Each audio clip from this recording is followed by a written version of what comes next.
saya tak lobby, saya tak minta. Dalam keadaan terkejut tu nampak macam saya buat-buat. Haters tu dia bantu untuk promosikan saya. Akhirat nanti Allah akan tanya, Fahmi, waktu kamu jadi menteri apa kamu buat? Rasa down pun ada, rasa letih pun ada. Tamat perkhidmatan saya nanti, at least Fahmi cuba buat something yang baik lah untuk negara. Saya datang dari mana? Jangan bermegah, jangan anggap selama-lamanya jadi menteri. Dia satu fitnah dunia. Walaupun saya tak fasih TikTok, saya boleh faham sikit lah apa yang sedang berlaku kan. Seolah-olah kerajaan yang ada sekarang ni nak menyekat suara rakyat. Kalau puak-puak ni nak marah saya, marahlah TikTok. Kerajaan ini dibentuk bukan dalam satu keadaan yang ideal. Langkah-langkah nak tebuk atap 2.0 lah, cuba turunkan, buka tingkap lah, buka pintu belakang lah. Bagi saya cukup lah.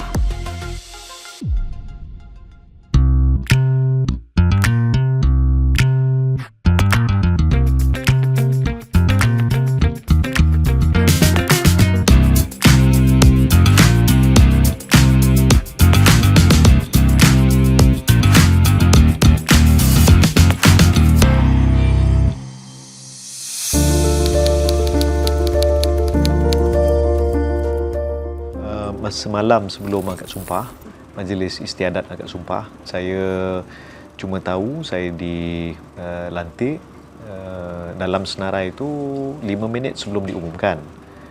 Dan waktu dimaklumkan oleh Yang Amat Berhormat Perdana Menteri, memang mula-mula saya tak percayalah kan. Memang kiranya macam rasa syukur pun ada, rasa satu tanggungjawab yang besar dan berat pun ada. Sebab saya tak lobby, saya tak minta, saya tak sebut pun nak apa-apa jawatan. Jadi rasa syukur tu ada, rasa sangat-sangat humble tu pun ada. Tapi masa yang sama saya pun rasa macam ada beban yang sangat besar. So tak happy sangat, rasa risau ada. Antara lain sebab memang akan ada perubahan dari segi gaya hidup, time dengan family kurang, time dekat kawasan kurang sikit kan. Macam masa tu banyak benda yang difikirkan yang tak terlintas di fikiran sebelum tu. Tapi so far alhamdulillah lah.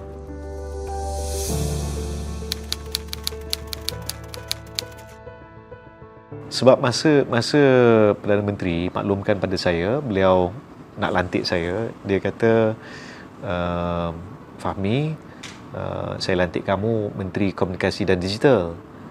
Jadi waktu dimaklumkan, saya belum tahu lagi apa maksudnya.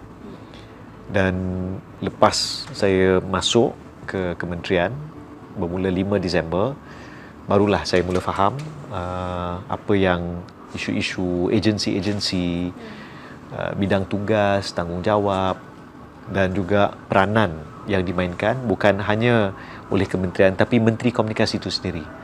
Macam persiapan untuk Hari Kebangsaan, Hari Malaysia, Menteri Komunikasi dan kementerian mainkan peranan yang agak besar. Antara lain lah. Jadi memang waktu tu tak tahu what to expect. Tapi alhamdulillah dengan bantuan daripada Datuk Seri KSU, Datuk Seri Muhammad Mentek, dia bantu untuk bantu saya faham macam mana keadaan dengan TKSU, dengan staf kementerian, dengan pasukan. Memang mula-mula pada minggu-minggu yang pertama tu memang rasa gemetar, rasa risau, rasa macam banyaknya benda nak kena tahu. Apa macam isu rahsia, isu sulit, isu dokumen-dokumen macam ni kan. Lepas tu memang banyak nak kena baca dan banyak nak kena faham. And then kita buat something sikit pun boleh jadi isu kan. Macam saya ingat lagi hari pertama saya buat sidang media, saya tak tahu sidang media tu dirakam dan disiarkan secara langsung. Lepas tu saya jawab panggilan daripada pejabat Perdana Menteri. Sebab pagi tu kita ada satu majlis mesyuarat jemaah menteri khas. So saya ingatkan something lah, apa kaitan kan.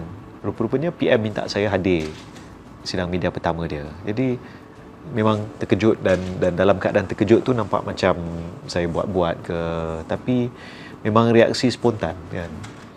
So benda tu jadi meme, jadi bahan gelak tawa. Tapi saya lihat secara positif, yang haters tu dia bantu untuk promosikan saya. Jadi lepas tu orang kenal lah kan, sikit lah.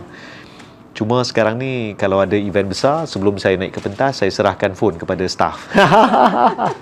So kalau PM call pun saya tak jawab. Ya.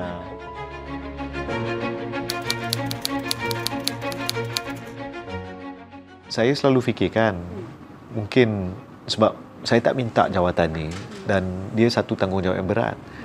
Saya ingat lagi masa perhimpunan kementerian yang pertama, kita jemput semua staff, ketua agensi ya, untuk hadir. Saya sebut, akhirat nanti Allah akan tanya, Fahmi, waktu kamu jadi menteri, apa kamu buat? Itu mindset saya. Setiap yang saya lakukan ni, adakah dia membawa pahala ataupun dosa? So bila saya letakkan dalam konteks macam tu, sampaikan saya sentiasa ingatkan staff saya kan, awak pakai jam apa? Kan, macam saya masih pakai jam Casio, contohlah kan, tapi bukan sebab Casio, tapi kita kena ingat kita ni dari mana dan kita nak bawa negara ke mana. So saya selalu fikirkan, adakah aku ni orang yang paling sesuai, ataupun adakah apa yang kita lakukan ni benda yang tepat, benda yang betul, benda yang baik untuk negara. So sentiasalah ada satu proses muhasabah automatik lah untuk saya kan. And then kadang-kadang rasa macam rasa down pun ada, rasa letih pun ada, tapi bila saya ingat balik, macam mak ayah saya dulu penjawat awam, mak saya PTD, ayah saya Felda. Terus saya ingat balik, aku ni masuk bidang politik ni untuk apa? Bukan nak bermegah ke, nak jawatan pangkat ke, ataupun macam ayah saya, dia kerja Felda tahun 69 sampai tahun 2003-2004. Tapi sampai sekarang dia tak adalah macam duduk rumah begah ke tak apa, tapi jasa bakti dia kepada Felda tu orang ingat sampai ke hari ni. Samalah mak saya. KSU saya pun tahu, kenal mak saya. Jadi maksudnya biarlah, harapan saya bila tamat perkhidmatan saya nanti, orang akan tengok at least Fahmi cuba buat something yang baik lah untuk negara dan untuk kementerian juga.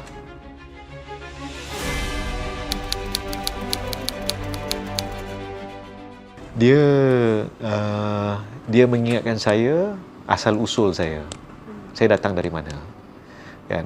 Kita ni, saya bukan macam ayah saya, kampung dia dekat Kuala Pilah. Masa dia, dan keluarga susah lah, keluarga biasa lah kan, tapi dia diberikan peluang untuk masuk Felda lepas tamat pengajian dekat Universiti Melaya. Jadi dalam dia bekerja tu, niat dia untuk bantu rakyat, orang Melayu miskin yang tinggal dan mengerjakan skim-skim Felda. So bagi saya, jam Casio ni dia mengingatkan tentang asal usul, mengingatkan tentang jangan bermegah, jangan anggap selama-lamanya jadi menteri, selama-lamanya diapit kiri kanan dengan orang besar apa semua kan. Sebab benda tu dia satu fitnah dunia, satu benda yang temporary kan. Dan dia something yang beban yang berat. So bagi saya, dia mengingatkan saya tentang tu. At least bila saya tengok kan, saya pernah ada satu meeting, itu duduk tepi saya tu Datuk Seri Saifuddin kan. Dia tanya, dia tegur. Meeting serius ni pasal adalah macam isu kan. Betul, dia tengok, Fahmi, kamu ni dah menteri, tak boleh ke pakai jam sekian-sekian kan? At least pakailah jam sekian-sekian. Pakai Casio. Habis saya semua gelak-gelak kan. Tapi saya kata, this reminds me where I came from. Tapi mungkin bukan satulah, ada banyak koleksi ataupun ada ini sikit pemberian. Tak, ini ni macam kadang-kadang bila saya macam sebelum ni, setakat ni sejak jadi menteri, saya tak ada beli jam baru setakat ni. Dan semua daripada koleksi lama. ada yang dah patah strap, jadi saya ganti kan. Tapi yalah, jam ni kan. Tapi memang bagi saya ingat lagi pergi ke mana-mana, Waimar ke Istana Negara pun pakai this is who I am kan. Ayah saya pernah hadiahkan saya 1 jam dulu, 20 tahun sudah, masa saya first grad lah masa tu kan. Dia hadiahkan 1 jam. Jam tu masih ada lagi kan. Tapi saya tak pakai sangat sebab dia jam yang kita kena sentiasa bergerak lah. Kalau tak pakai sehari dah tak berjalan. Jadi kita ni at least, dan mungkin tepatlah Menteri Digital kan.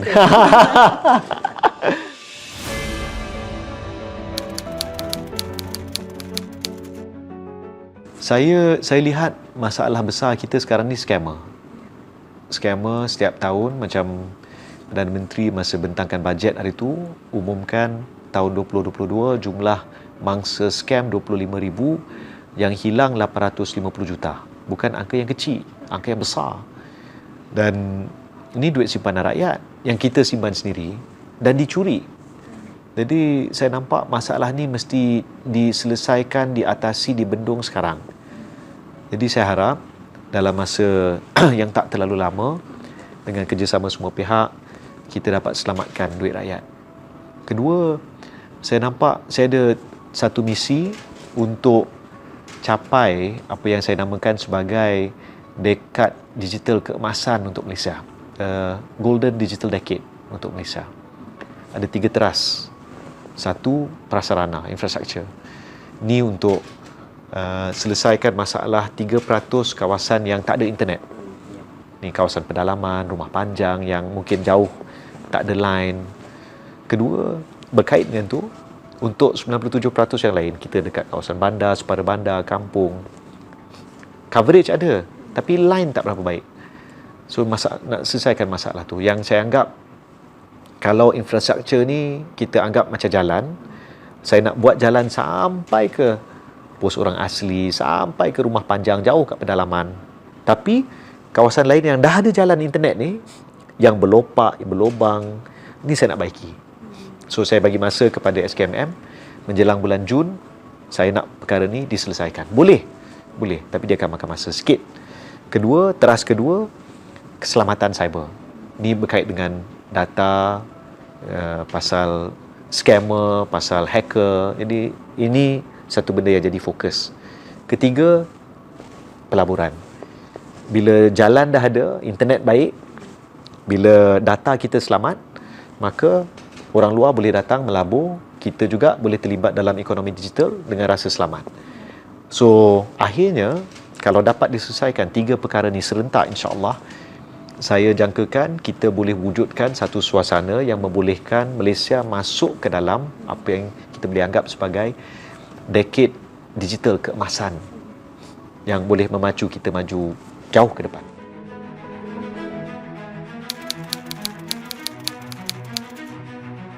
Kita kena tak boleh selesaikan dengan cara runcit. Dia mesti cara borong ataupun pukal. Bila kita tengok sekarang ni, kita ada adoption dan penggunaan teknologi seperti artificial intelligence yang sebenarnya boleh kita manfaatkan untuk kenal pasti mana tempat-tempat yang hadapi masalah internet, masalah line, masalah benda macam itulah. Sepatutnya benda tu dah automatik. Jadi cabaran saya kepada pihak Suruhanjaya Komunikasi ialah, boleh tak kita laksanakan satu sistem yang automatik, tak payah nak rujuk orang ramai, kita dah boleh tahu dah mana masalah tu. Sebenarnya boleh. Kita sekarang ni buat rakaman dekat Angkasa Puri. Dekat dengan Angkasa Puri ni ada ibu pejabat TNB. Salah satu daripada bangunan dekat TNB tu ialah satu pusat yang tahu seluruh grid dekat Malaysia. Bila down dia dah tahu. Kenapa kita tak boleh ada sistem macam tu untuk telco? Saya rasa boleh. Jadi saya minta timbalan saya, YB Teo Di Ching, bekerjasama dengan SKMM, cari penyelesaian segera.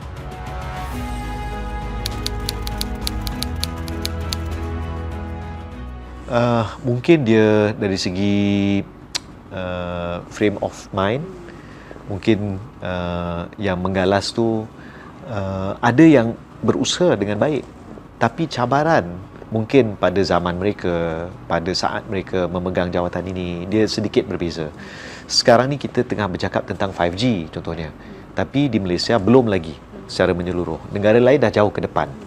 So cabaran kita pada ketika ini bukan hanya tentang prasarana, tapi sebenarnya cara kita memahami fungsi dan apakah makna data sekarang ni. So kalau kementerian, agensi-agensi dan badan-badan semua faham, orang ramai pun faham, data adalah khazanah negara. Data is a national asset, aset negara kita. Tapi bukan untuk kita simpan, tapi macam mana kita boleh manfaatkan dengan baik, dengan selamat. Apakah cara paling efisien, yang paling mampan, sustainable untuk kita mengguna pakai data dengan cara yang paling mudah, tak payah fikirlah, kiranya dah tahu dah. So kita sekarang ni tengok macam-macam aplikasi, ChatGPT contohnya kan, boleh tulis esei apa semua kan. So cabaran sekarang dengan dulu tu jauh berbeza. Dan kadang-kadang masanya tak lama, 3-4 tahun. Suasana boleh berubah dengan cukup mendadak. 4 tahun sudah, mana ada TikTok? Sekarang ni dah ada, tapi mungkin tak sampai 4 tahun ke depan. Mungkin 2 tahun ke depan dah ada aplikasi baru yang meletup kan.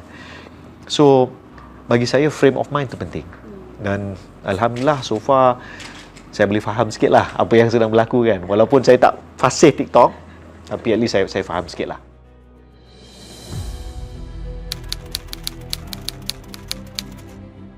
Dia sebenarnya tu bahan polemik. Dia cuma nak membuat bayangan seolah-olah kerajaan yang ada sekarang ni nak menyekat suara rakyat. Tapi realitinya TikTok tu sendiri menyekat. Hampir 95% daripada semua konten yang diturunkan secara automatik melalui algoritma AI TikTok tu sendiri. Dan mana-mana konten yang melanggar community guideline TikTok diturunkan.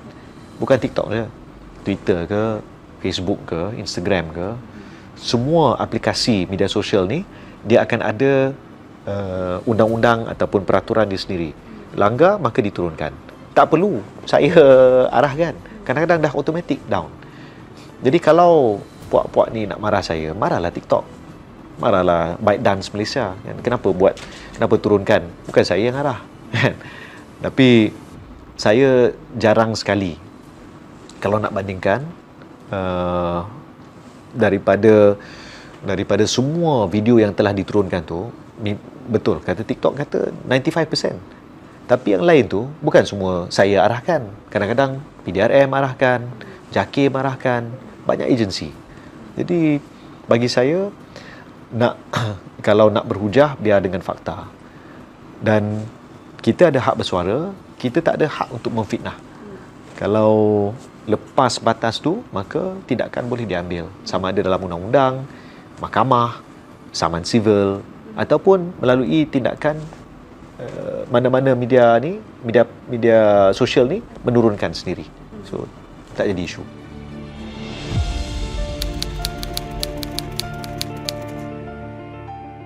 Ya, bagi saya nampak sekurang-kurangnya saya dah berjaya turunkan harga mobile prepaid internet tu dah diturunkan. Half the price, triple the speed. Ya. Kedua, kita dah minta juga untuk broadband, harga broadband pun diturunkan. Dan pada 1 Mac yang lalu, SKMM telah melaksanakan apa disebut sebagai mandatory standard access pricing yang merendahkan lagi harga internet jalur lebar, ya, fixed line broadband internet. So insya-Allah dalam masa yang tak terlalu lama dari sekarang kita akan saksikan banyak daripada syarikat penyedia perkhidmatan internet jalur lebar tetap ni, talian tetap ni, dia akan kurangkan harga dia.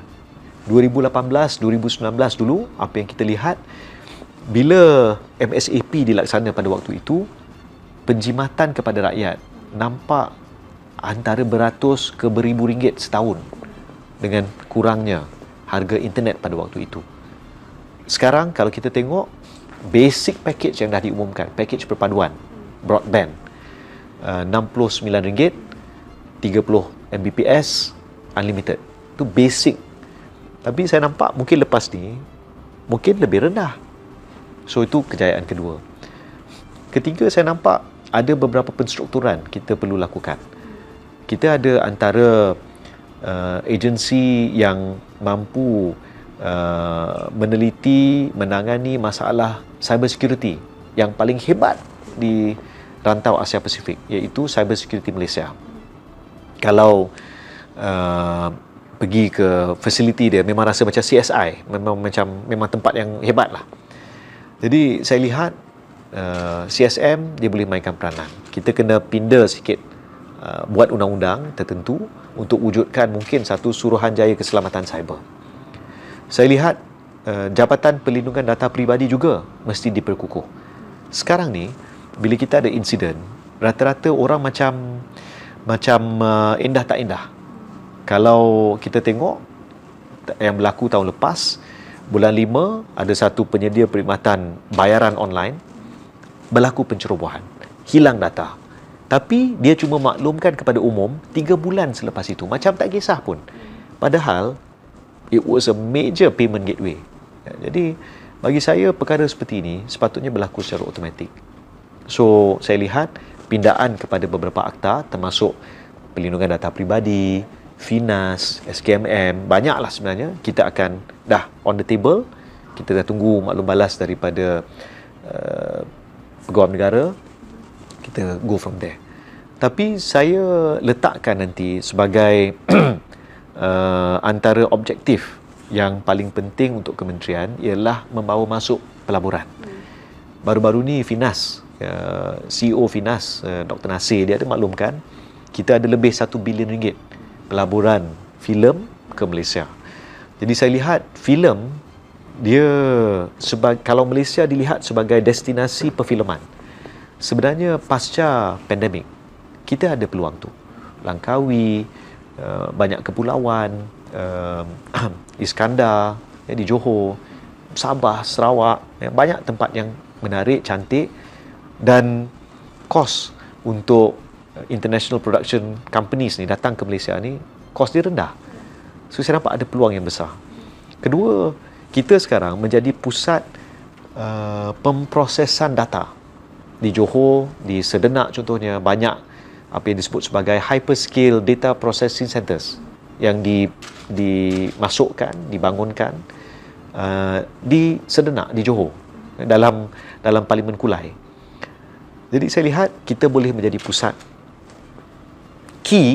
Kuncinya di sini ialah dasar yang jelas, kestabilan politik, dan juga sama ada kita mampu menyediakan bukan hanya prasarana tapi talent pool tu sangat penting. Jadi hasrat saya bukan dalam masa 100 hari tapi dalam 100 hari ni kita dah nampak benda-benda tu. Jadi yang saya nampak ke depan ialah melaksanakan, memperbaiki, bergerak dengan lebih pantas bila kita dah ada destinasi matlamat ataupun objektif. Jadi ini bagi saya antara yang telah berjaya kita lakukan. Tak sampai lagi 100 hari.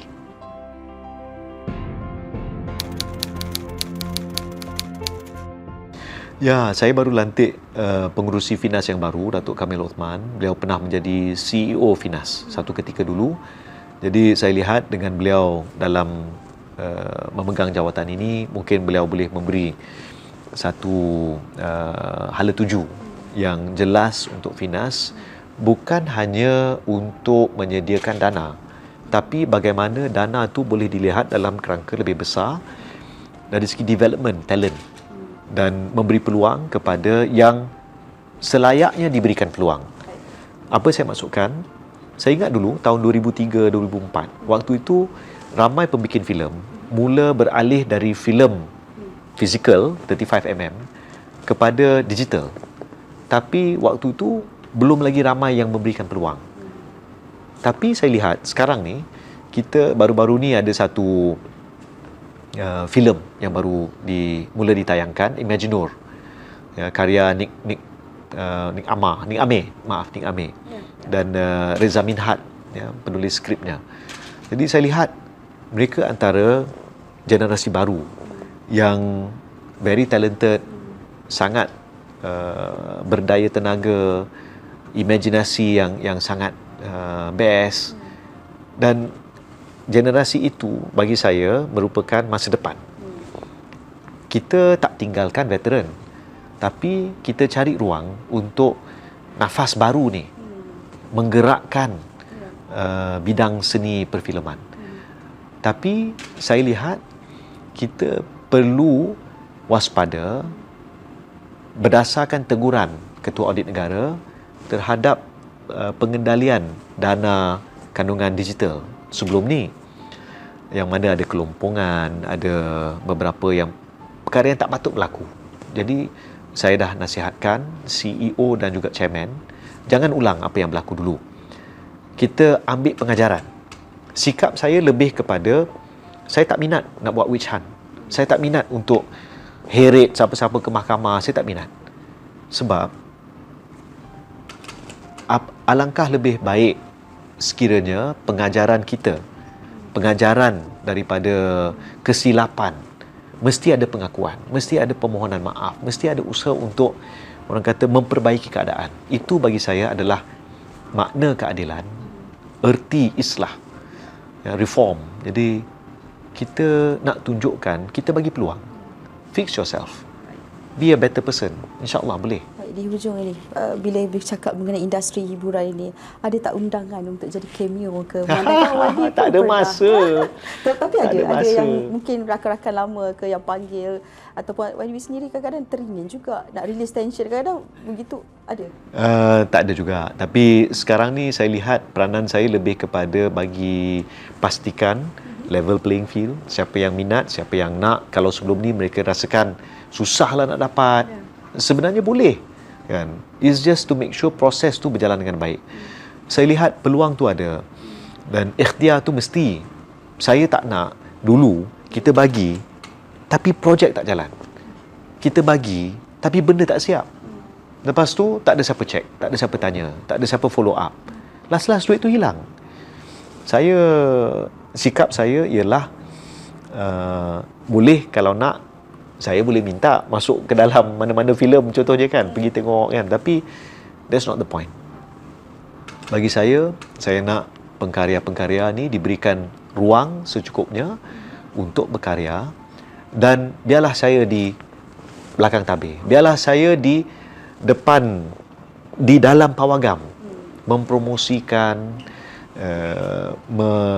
menjemput orang ramai untuk datang menonton, dan paling penting sebenarnya memberi mungkin nasihat sekali-sekala, memberi pandangan apa yang perlu kita lakukan untuk perbaiki keadaan supaya filem Malaysia ni dapat kita bawa seantero dunia.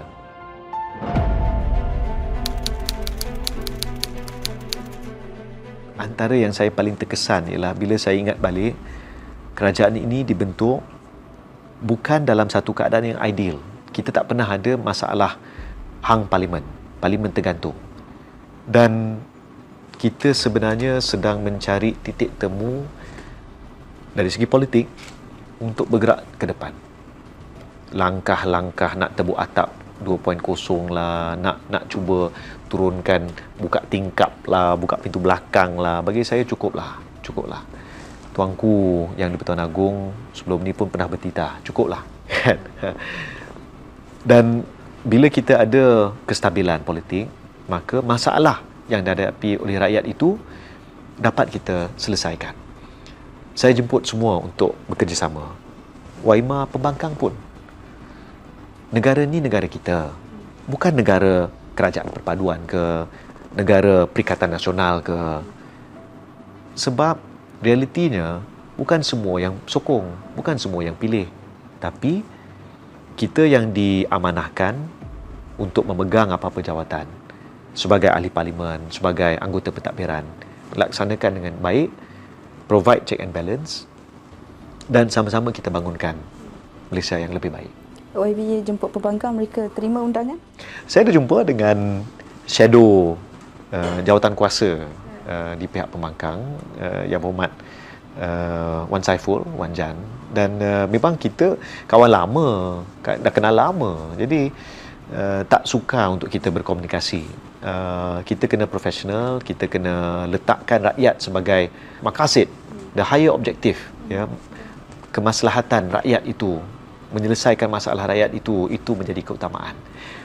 Beza pandangan politik tu bila tiba musim pilihan raya nanti, kita masuk ke kancah, kita masuk ke gelanggang, kita fight waktu tu. Tapi sekarang we work.